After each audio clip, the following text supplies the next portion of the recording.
Hi, everybody. I'm April Torres, and I'm a life coach. And I wanted to start this Sunday video blog so that you folks have an opportunity to maybe get to know a little bit more about me and get to know about what it is that life coaches do, and maybe gain some perspective on some ways you can better yourself in your life, whether that's career, education, your love life, communicating more effectively with the folks in your life, or anything else you might be having issues with surrounding just overall positivity in your life. So I wanted to start out by saying that, yes, I have a master's degree in psychology, and it is also focusing on life coaching. So I have some training in this field, and I wanted to start off by telling you all what a life coach is. Because life coach kind of gets thrown around, and it's been in the media a little bit. I know a TV show kind of poked fun at being a life coach as a profession, but I wanted to give you guys some facts behind what a life coach is and what a life coach isn't. So a life coach is a person who counsels and encourages their clients on matters having to do with careers or personal challenges. So Tony Robbins, everybody has heard about Tony Robbins. They know he's the big life coach guru. He says that a life coach is a person who helps you identify your goals and develop an achievable plan to actually put those goals into motion and get some action out of those plans being written down on paper.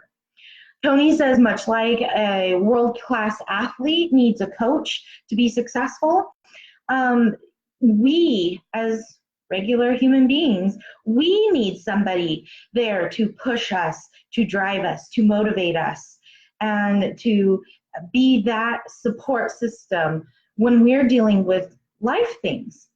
So Tony goes on to say that a life coach is also someone who is professionally trained to help you maximize your full potential and reach your desired results.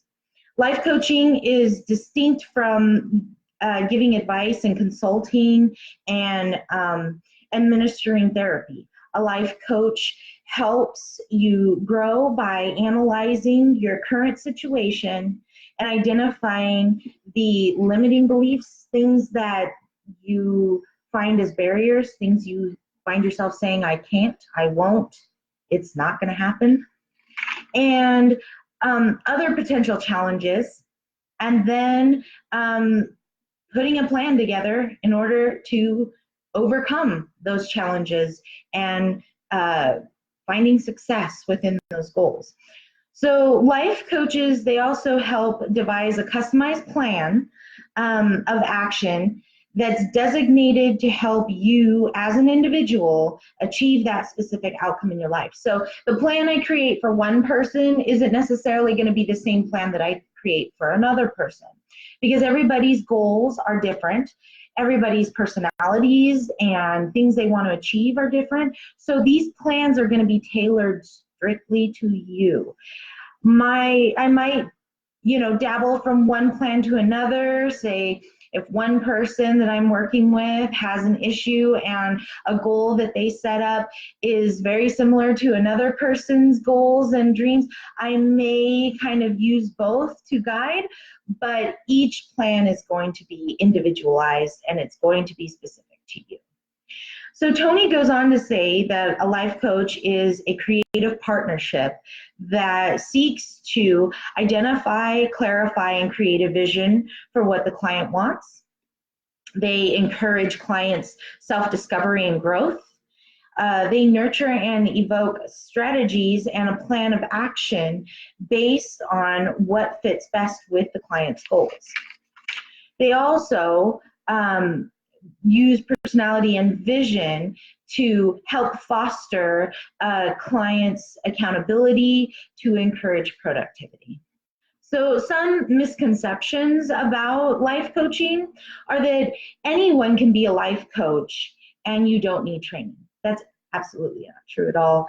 A good life coach will have expertise and skills to ensure that clients are able to seek results. It's kind of like a bartender, a hairdresser. They sit there and they listen to their clients or their patrons talk about their problems and things like that. But in the way that a life coach is different is that a life coach will help determine goals and determine things that they hear within the talking of their patron or their client, and then they will help structure something that will actually bring about change.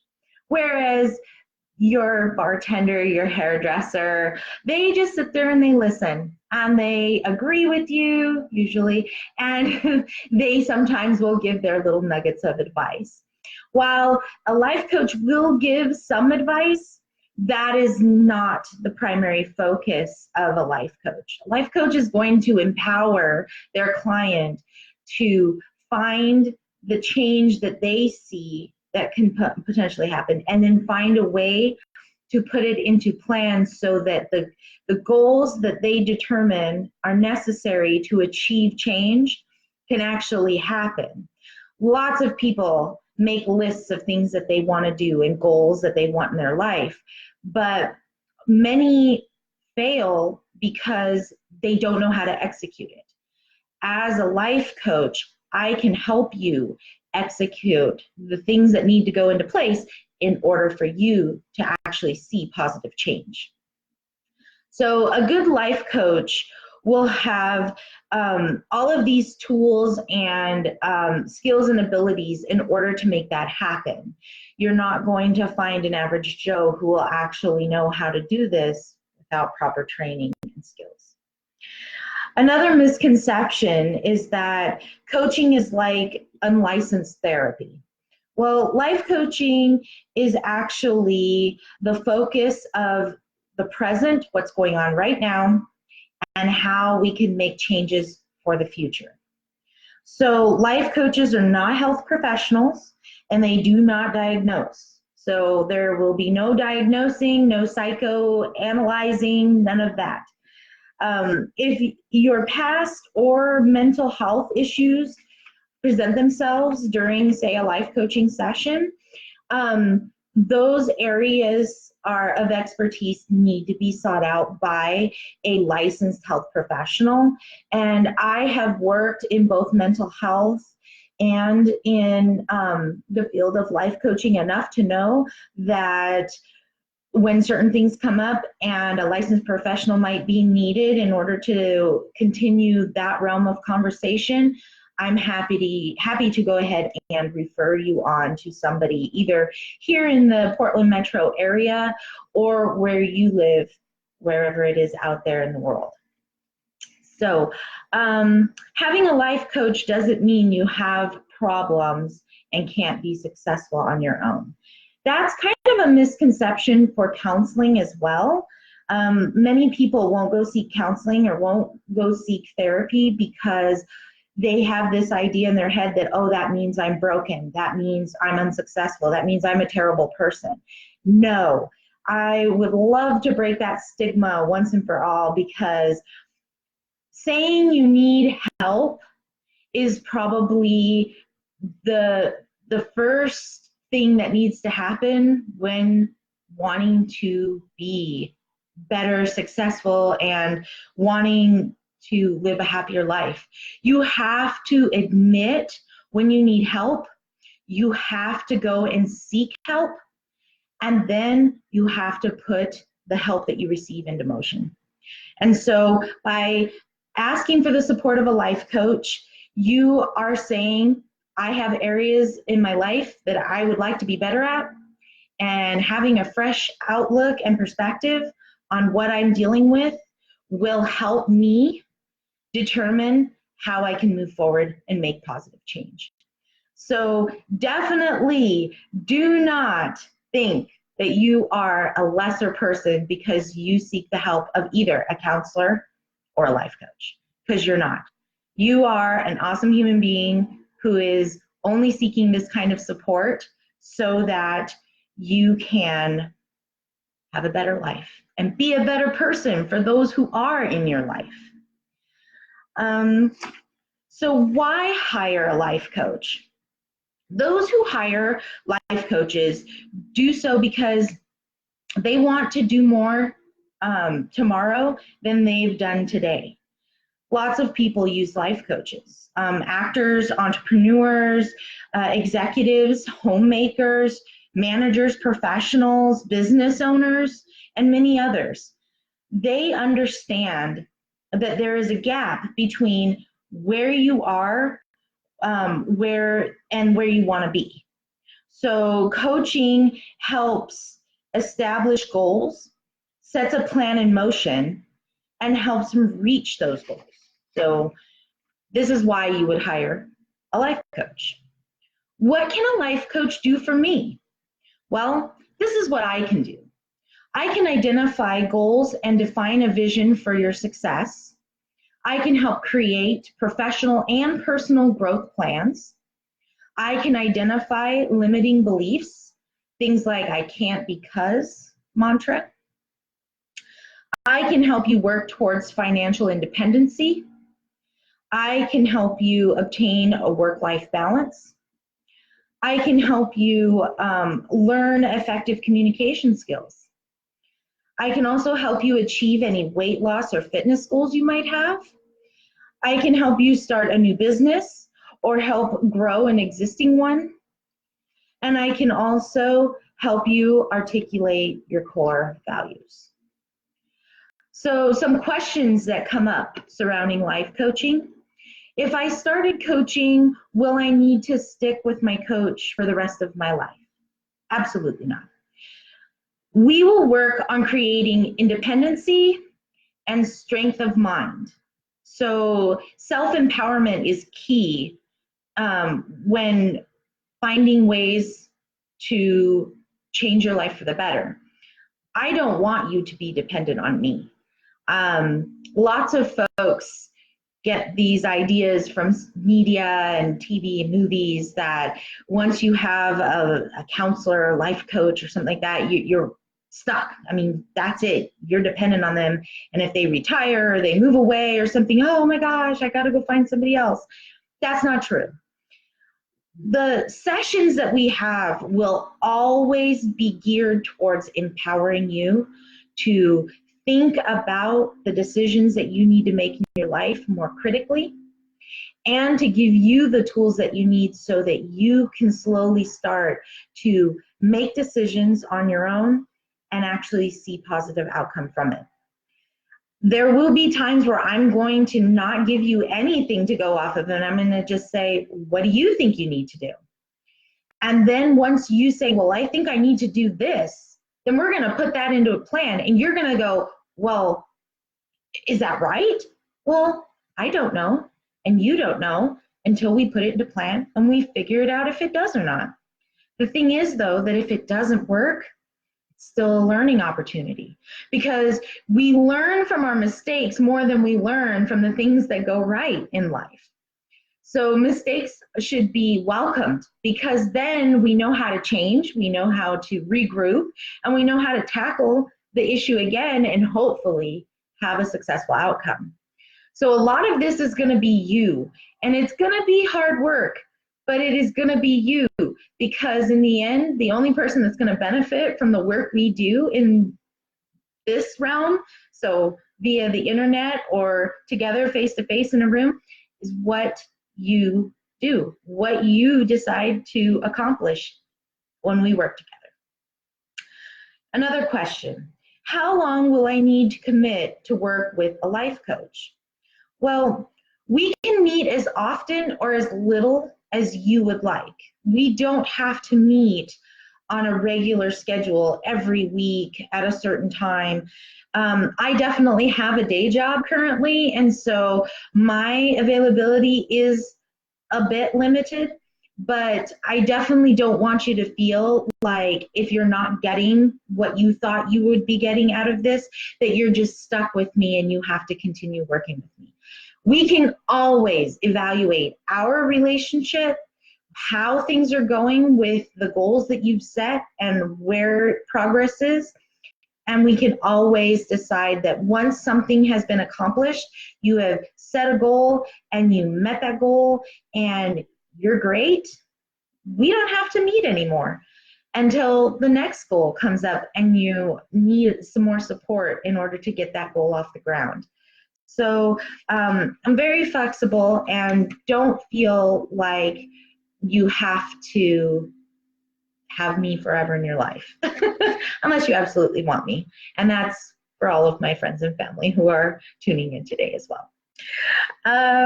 So we have to build also a foundation too of trust.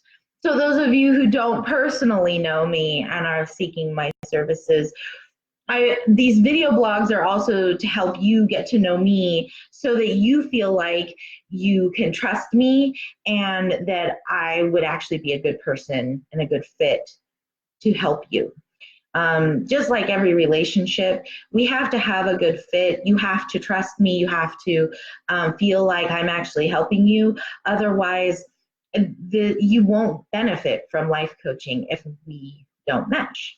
So that's also something to keep in mind. So, as I said, I wanted to give you guys a little bit of a snippet of some of the stuff that I'll be talking about during these vlogs. So, I happened to listen to a podcast today with regard to a very well-renowned leadership specialist and life coach, Simon Sinek. He's awesome. I've heard a lot of his talks throughout the years, and today his little tidbits that he was talking about were in regard to the balance between work and life, as well as finding a vision. And these resonated with me personally because of just me building my business and getting to where I am today, and having some kind of confusion around like my career jumps that I've recently made, and how even though those career jumps don't seem to really go together, they still follow my vision. So I'll tackle the work-life issue that I thought was just awesome. I was blown away by this. So everybody's heard about work-life balance. Everybody says you have to have it, and at least for me, the idea was work-life balance. You work 8 hours a day and 5 days a week.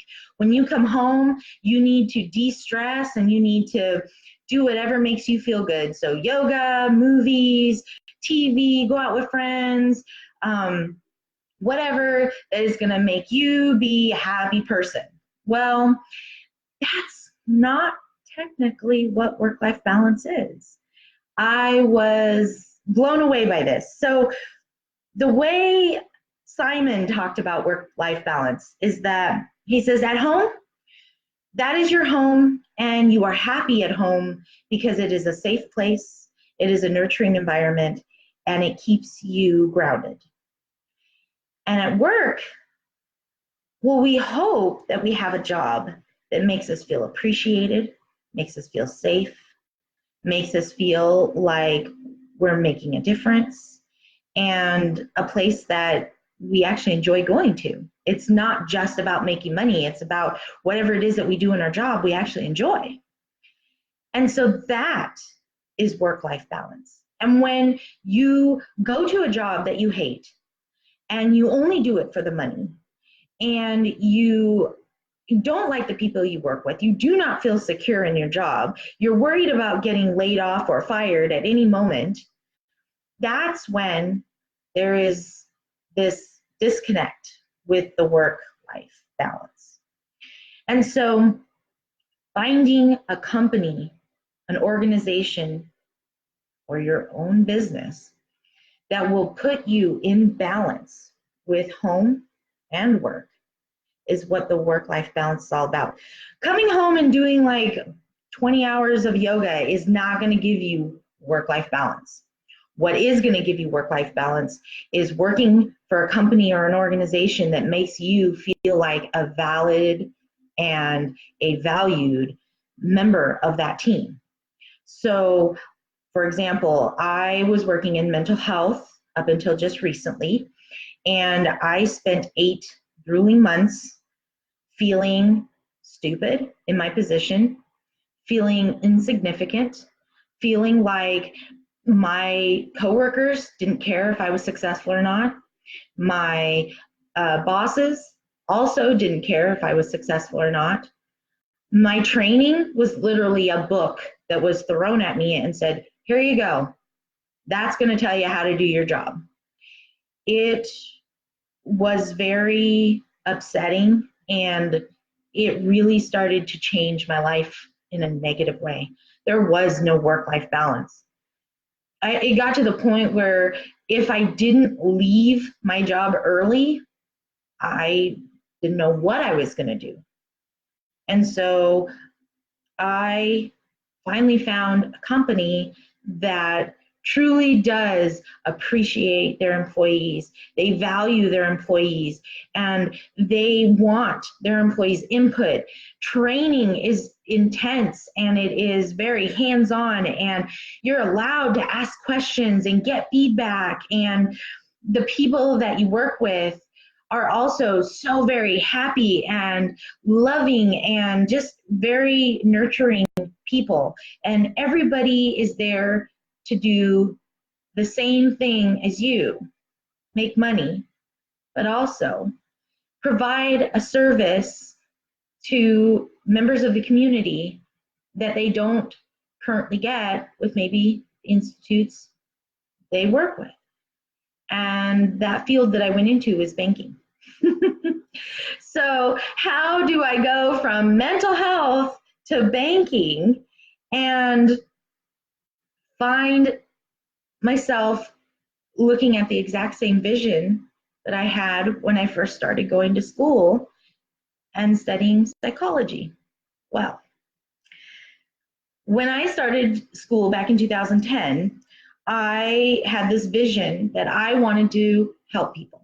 I didn't care how, I didn't care who, I didn't care in what capacity. I just knew that the only way my life was going to be fulfilled was if I was in the helping field, working with people, bettering their lives, making them feel like I've helped them with their change.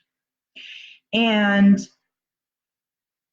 going into banking seemed like such a stretch from mental health, or even what I was doing previously, that which was working in education. And many people in my personal life, friends, family, all was like, really? Banking?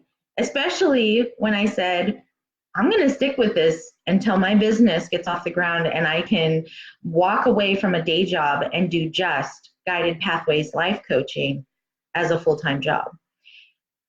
People didn't understand. The reason why I say it still follows my vision is because I am going to learn skills and abilities and put more on my resume, more things that I can put out there to help my clients with guided pathways life coaching by learning banking skills, learning savings skills, learning budgeting, learning how to be savvy with your finances so that I can be the best that I can be when it comes to clients needing financial independency, wanting to be able to stand on their own 2 feet when it comes to debt, and save for vacations and things that they really want to have in life, cars, houses, whatever the case may be. So while banking is a lot different from mental health or even education, the banking world is going to fulfill my vision. And finding your vision is the first start in deciding what career to go into. When you know what it is you want to be doing with your life, the careers will follow. You will find how different careers connect to your vision.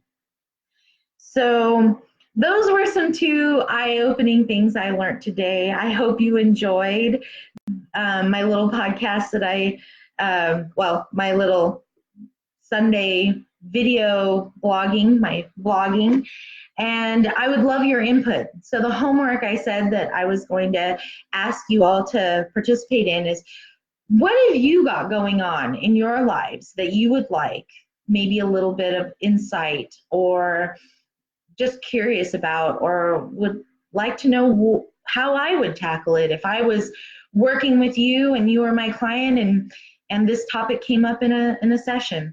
I would love your ideas. So please post them either here or on the main Guided Pathways Life Coaching page. I would love to know what it is that you guys would like me to talk about next week. I will be referencing a lot of really awesome, amazing folks from the psychology field. Dr. John Gottman, he is a renowned love guru for the Gottman Institute out of Seattle, Washington. I have a few of his books, and I love some of the techniques he uses when it comes to dating, relating, and his feelings on internet dating. I know internet dating is a big deal these days, and primarily the main way that people connect and get married and have a life together. So I love referencing his things. Again, Simon Sneak, he's amazing. He really knows what it means to be a leader, a good leader, and to take on those roles as a profitable entrepreneur who is trying to keep his employees and folks under him happy. So I will definitely be finding more information about leadership and sharing that with you all. And then also Jay, I love Jay. He is an amazing guy. I pull a lot of his stuff off the internet as well, sharing a lot of his positivity and his values. He's a great guy, and he is very inspirational. And so, keep watching my page for a lot of videos and inspirational things from those folks and many others. But please let me know what you thought about this, what you thought about the way I've got this structured, and I'll take any input, any ideas you guys have. Bring them on. My hairdresser was the one who said, hey, maybe you need to do a vlog. So I listened to my hairdresser too. You never know when you're gonna get inspired. And so please inspire me, help you. And if you are looking for personal sessions with me, give me a call. My information is within the page, as well as you can shoot me an email. I'd love to have a free phone session with you, find out what it is you're trying to achieve, how I can potentially help you, and how we connect. I can definitely do Skype meetings, as well as I can meet if you're in the Portland, Vancouver metro area.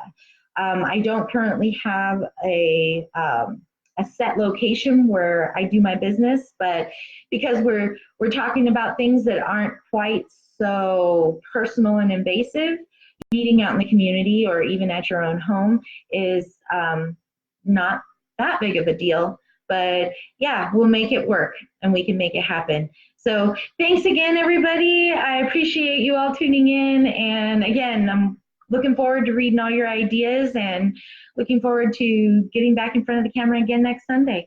All right, bye.